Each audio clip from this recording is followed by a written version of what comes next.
কার্যক্রম শুরুর সম্মতিপত্র পেয়েছে একীভূত হওয়া 5 ব্যাংক। আরজেএসসি থেকে অনুমোদনের পর চূড়ান্ত লাইসেন্স পাওয়া যাবে বলে জানিয়েছে বাংলাদেশ ব্যাংক। এরপরই দেশের সবচেয়ে বড় ব্যাংক সম্মিলিত ইসলামী ব্যাংকের যাত্রা শুরু হবে।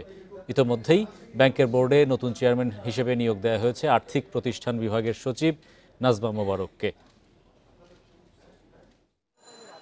দুর্বল 5 ব্যাংক একীভূত হয়ে আসছে সম্মিলিত ইসলামী ব্যাংক।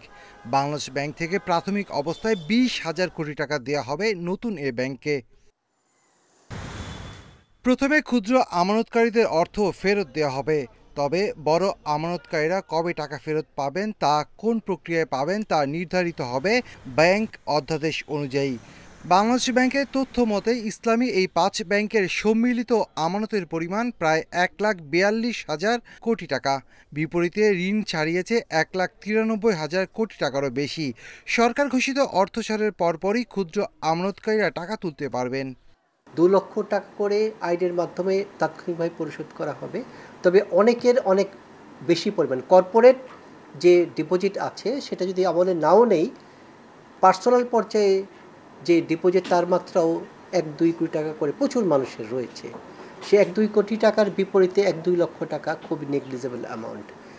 কর্মকর্তারা জানান, নতুন ব্যাংকের জন্য ইতিমধ্যেই এলওআই দিয়েছে বাংলাদেশ ব্যাংক। এখন আরজিএসসি থেকে অনুমোদন নিয়ে কেন্দ্রীয় ব্যাংকে পাঠালে ব্যাংক পরিচালনার জন্য চূড়ান্ত লাইসেন্স পাওয়া যাবে। আরজিএসসির অধীনে কোম্পানি হবে, কোম্পানির formation, memorandum of article of association তারা বলবে, মালিকানা কীভাবে হবে, শেয়ার ডিস্ট্রিবিউশন কী হবে, সব হবে। ওগুলোর পরে ওই কোম্পানিটাকে তারা ব্যাংক কোম্পানি হিসেবে আবার ব্যাংক কোম্পানি আইনের অধীনে তারা বাংলাদেশ ব্যাংকের কাছে আবেদন করবে। বাংলাদেশ ব্যাংক তার প্রতিটি বিষয়ে খুঁটিনাটি দেখে তাদেরকে লাইসেন্স প্রদান করবে। বাংলাদেশ ব্যাংক বলছে, আইন অনুযায়ী 5 ব্যাংকে পুঁজিবাজারে ক্ষুদ্র বিনিয়োগকারীদের শেয়ার শূন্য হওয়ার পাশাপাশি তাদের কোনো সুরক্ষা দেয়া হবে না। তবে সরকার চাইলে বিনিয়োগকারীদের ব্যাপারে যে কোনো সিদ্ধান্ত নিতে পারে। Shafil Alam Sujan, independent news, Dhaka.